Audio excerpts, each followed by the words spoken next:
बच्चों ये हमारे पास एक्सरसाइज 1.2 का क्वेश्चन नंबर 1 है।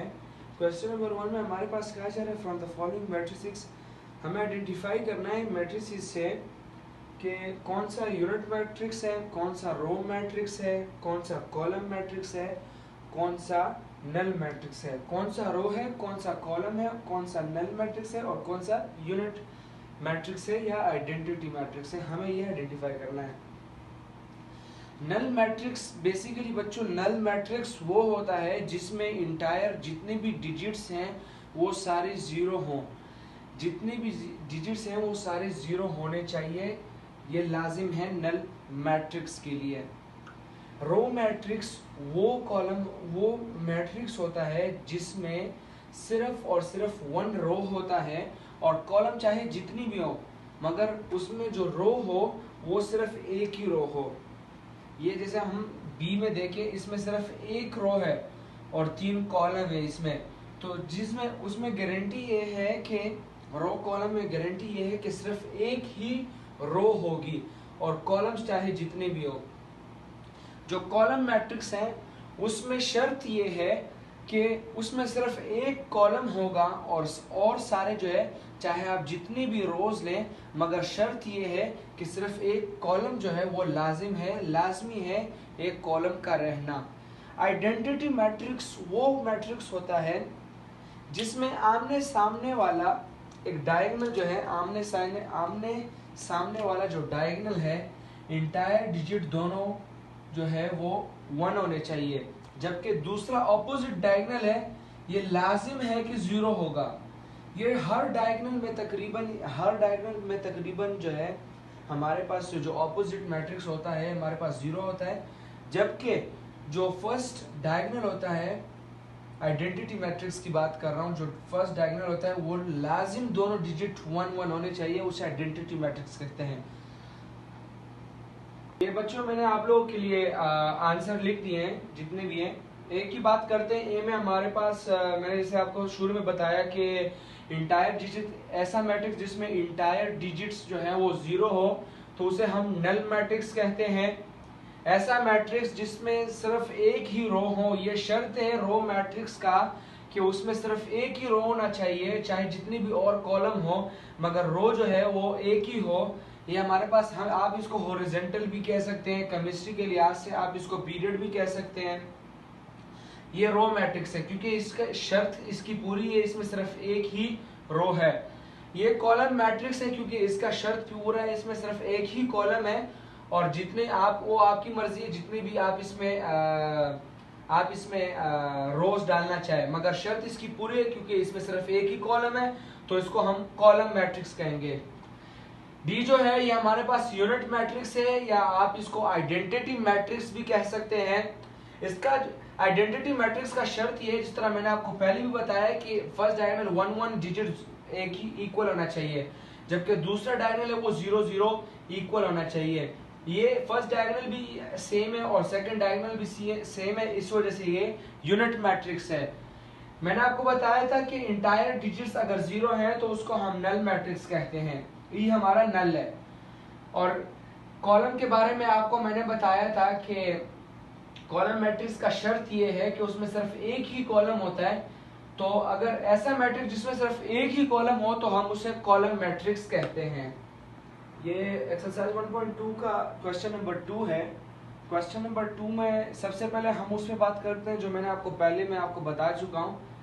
ये हमारे पास इसमें क्वेश्चन नंबर 2 में हमारे पास कहा जा रहा है from the following matrices identify करना है कि ये कॉलम है, रो है, आइडेंटिटी है या फिर नल है या स्क्वायर है या रेक्टेंगुलर है।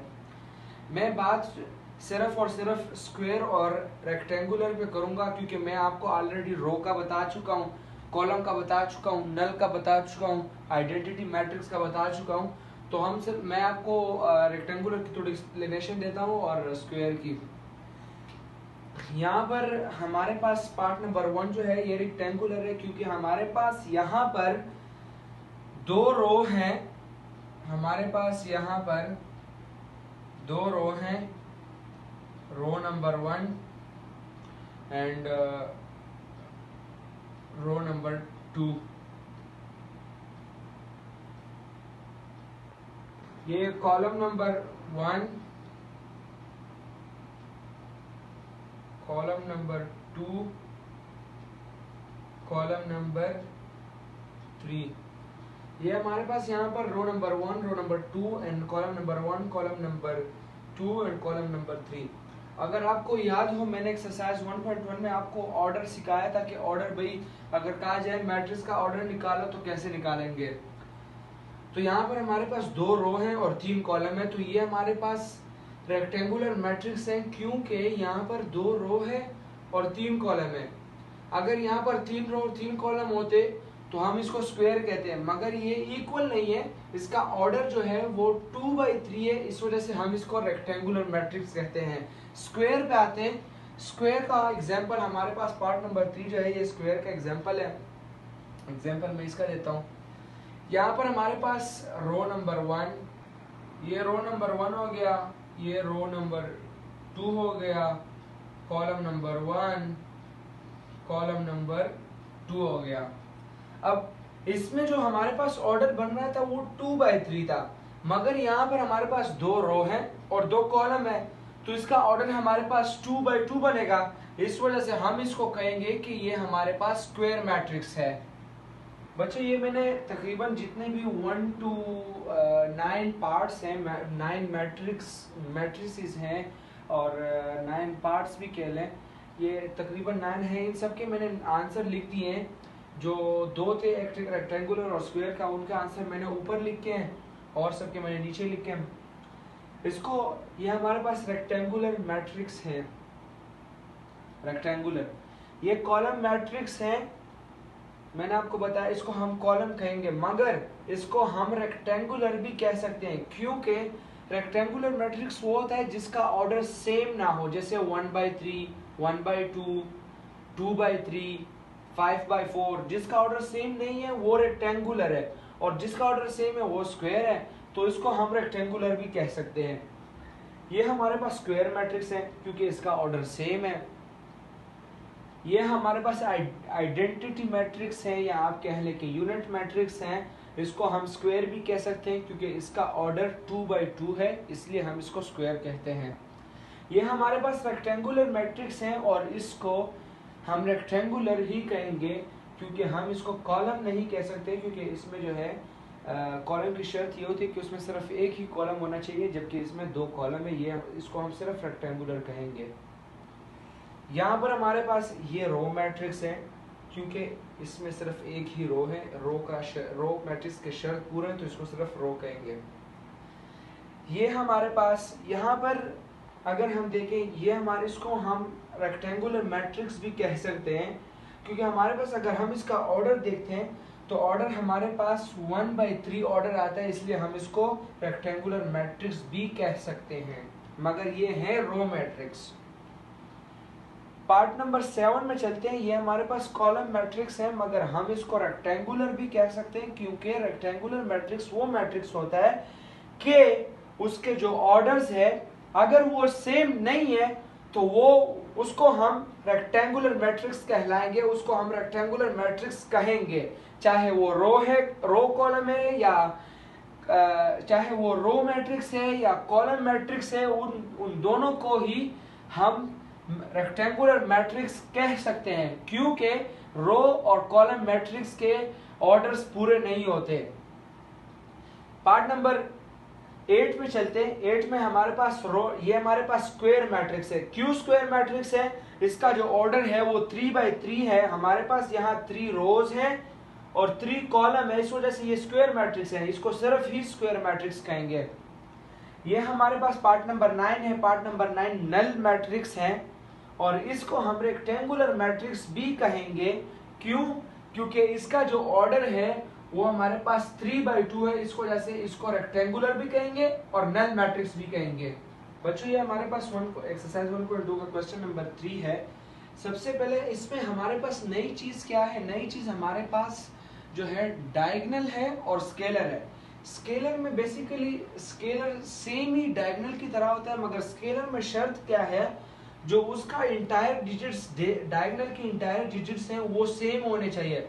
अगर वो सेम है तो हम उसे स्केलर कहेंगे, और डायगोनल वो होता है कि उसमें कोई शर्त नहीं है, उसमें सिर्फ ये शर्त है कि ये दोनों जीरो जो है ये खामखा दोनों ही जीरो होने चाहिए, जबकि दूसरा डायगोनल है इनके जो डिजिट्स हैं डिफरेंट भी हो तब भी हम इसको डायगोनल कहेंगे, और अगर सेम है तो फिर उसको हम स्केलर कहेंगे। ये क्वेश्चन नंबर 3 में हमारे पास 5 मैट्रिक्स थे, ये सारी तकरीबन डायगोनल्स हैं, तकरीबन नहीं ये हैं, ये सारे जो है ये डायगोनल है, मगर डायगोनल में ही और किस्म है। जैसे कि डायगोनल में एक किस्म ये कि स्केलर है, स्केलर का शर्त क्या है कि जो डायगोनल की इंटायर डिजिट्स है दोनों सेम होने चाहिए। तो ए और ई जो है, ए और E, A is equals to E, क्यों? क्योंकि ई में जो इंटायर डिजिट्स हैं 5 minus 3 is equals to 2 and 1 plus 1 is equals to 2।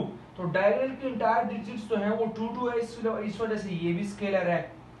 फिर उसके बाद डायगोनल ये जो है बी जो है ये हमारे पास सिर्फ डायगोनल है, क्योंकि डायगोनल का शर्त क्या था, ये दोनों लाजिम जीरो होने चाहिए, जबकि ये इस डायगोनल के इंटायर डिजिट्स हैं, चाहे उसको उसकी शर्त ये है कि इसको डिफरेंट होना चाहिए। ये हमारे पास यूनिट मैट्रिक्स है, डायगोनल है मगर यूनिट डायगोनल में और किस्म है यूनिट मैट्रिक्स है। डी जो है ये हमारे पास डायगोनल है, ये जो है ये हमारे पास डायगोनल है मगर डायगोनल में दूसरी किस्म है जिसका नाम है स्केलर, तो ये स्केलर मैट्रिक्स है।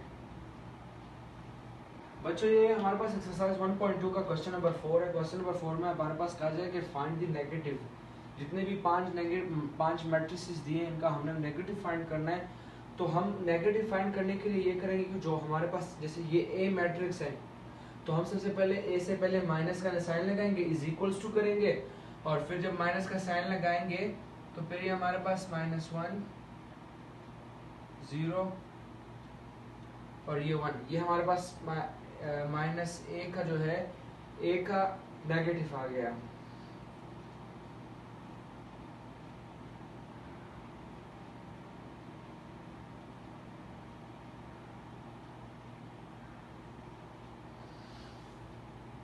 बच्चों मैंने क्वेश्चन नंबर 4 में जितने भी मैट्रिसेस थे उन सब के मैंने आंसर लिख दिए हैं। इसमें सिंपली हमने ये करना है कि जिसके साथ प्लस है, जैसे अगर a इज इक्वल्स टू सारे डिजिट्स जो है इसमें c इज इक्वल्स टू सारे डिजिट्स प्लस है, तो इसका जब हम नेगेटिव करेंगे सबके साथ बस सिर्फ माइनस लगा दो। इसमें हमारे पास सबके इन तीनों के साथ प्लस है और यहाँ पर माइनस है, जब नेगेटिव करना होगा तो इन तीनों के साथ नेगेटिव माइनस आ जाएगा, ये प्लस रह जाएगा। इसका इसमें 1 जो है प्लस है, 0 तो ऑलरेडी प्लस माइनस करो कोई फर्क नहीं पड़ता, और ये जो है ये हमारे पास -1 है, इसका अगर हम माइनस करेंगे ये पॉजिटिव हो जाएगा, पॉजिटिव हो गया, ये नेगेटिव हो जाएगा, नेगेटिव हो गया। तो सब में जो प्लस है उनको माइनस करना है और जो माइनस है जो प्लस है उनके साथ माइनस का साइन लगाना है नेगेटिव में, और जो मैट्रिक्स के अंदर नेगेटिव है वो फिर नेगेटिव में पॉजिटिव हो जाएगा। क्वेश्चन नंबर 5 में कहा जा रहा है कि find the transpose of the all matrices. तो हमने असल में ट्रांसपोज का मतलब ये होता है उल्टा करना, एक चीज को उल्टा करना। अगर वर्टिकल है तो उसको हॉरिजॉन्टल कर दे, और अगर हॉरिजॉन्टल है तो उसको जो है वर्टिकल कर दे, यानी इसका मतलब ये कि अगर रो है तो कॉलम कर दें, और अगर कॉलम है तो अगर कॉलम है तो रो कर दें। मैंने जितने भी क्वेश्चन नंबर 5 में जितने भी मैट्रिक्स थे उन सब में तकरीबन 5-6 हैं, इन सब का ही मैंने ट्रांसपोज फाइंड किया। जैसे मैंने आपको पहले बताया कि ट्रांसपोज का बेसिकली मतलब वो ये होता है कि रो को कॉलम बनाना, कॉलम को रो बनाना। इन सब के मैंने आंसर लिख दिए हैं। ये हमारे पास 0 1 2 था, ये कॉलम है, तो हमारे पास क्या बन जाएगा 0 1 -2। ये हमारे पास रो थी 5 1 -6, तो हमारे पास बन जाएगा 5 1 एंड -6। फिर हमारे पास सी जो है फर्स्ट कॉलम 1 2 3 है, सेकंड कॉलम 2 1 0 है, तो हमारे पास फर्स्ट रो 1 2 3 होगा, सेकंड 1 2 3, और सेकंड रो जो है 2 -1 एंड 0 हो गया। डी में हमारे पास जो है फर्स्ट कॉलम 2 0 है, फर्स्ट रो हमारे पास 2 3 है, सेकंड रो हमारे पास 0 5 है। जब हम इसका ट्रांसपोज करेंगे तो हमारे पास आएगा 2 0 एंड 3 5, ये डी का ट्रांसपोज आएगा। ई में हमारे पास फर्स्ट रो में 2 3 है, सेकंड में -4 एंड 5 है, जब हम इसका ट्रांसपोज करेंगे तो हमारे पास 2 3 2 एंड -4 फर्स्ट रो बन जाएगा और 3 एंड 5 हमारे पास सेकंड रो बन जाएगा। एफ में हमारे पास है फर्स्ट कॉलम 1 3, सेकंड कॉलम है 4 2। जब हम एफ का ट्रांसपोज करेंगे तो हमारे पास फर्स्ट कॉलम में 1 2 आएगा, जबकि सेकंड कॉलम में हमारे पास 4 3 आ गया। ये सब के आंसर्स हैं बच्चों। हमारे पास क्वेश्चन नंबर 6 का है। इसमें हमने ये फाइंड करना है कि भाई वेरीफाई करना है कि A transpose bracket transpose is equals to A है या नहीं है। सबसे पहले हम ये करेंगे कि भाई सबसे पहले ये लिखेंगे कि left hand side is equals to right hand side. अब यहाँ पर राइट हैंड साइड हमें ऑलरेडी मालूम है, राइट हैंड साइड की वैल्यू हमारे पास एक ही वैल्यू है, तो एक ही वैल्यू हमारे पास 1 0 2 0 है। अब हम लेफ्ट हैंड साइड फाइंड करते हैं।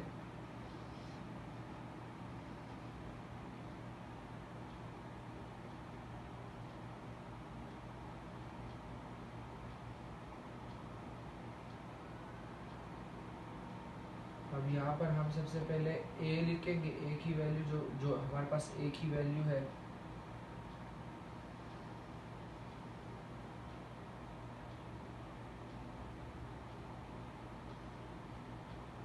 और फिर उसका कॉमा ए का ट्रांसपोज करेंगे। आप बेशक नीचे लिख लें।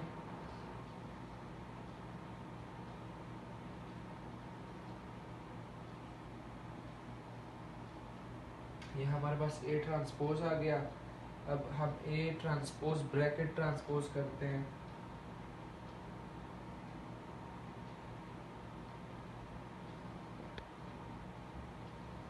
ये हमारे पास होगा 1 2 0 1। ये किया। अब हम देखते हैं कि भाई साहब हमारा ए ट्रांसपोज ब्रैकेट ट्रांसपोज ये हमारे पास फर्स्ट इक्वेशन आया। अब हम right hand side is equals to A की वैल्यू हमारे पास 1 0 2 1। ये हमारे पास सेकंड इक्वेशन। हाँ भाई हमारा इक्वेशन नंबर 1 और 2 इक्वल है, तो हम कहेंगे कि 10 हम ये कहेंगे बस आखिरी में नीचे लिख देंगे कि yes comma left hand side is equals to right hand side. ये हमारे पास सोल्व हो गया। नंबर बी में हमारे पास कहा जा रहा है कि B transpose whole bracket transpose is equals to B करना है। तो हम सबसे पहले बी की वैल्यू कर लिखते हैं।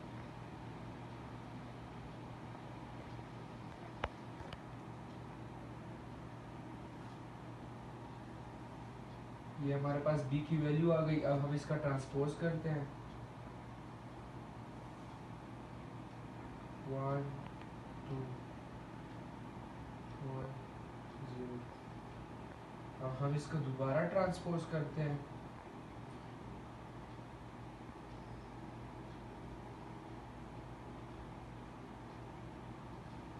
तो हमारे पास आएगा 1 2 1 0।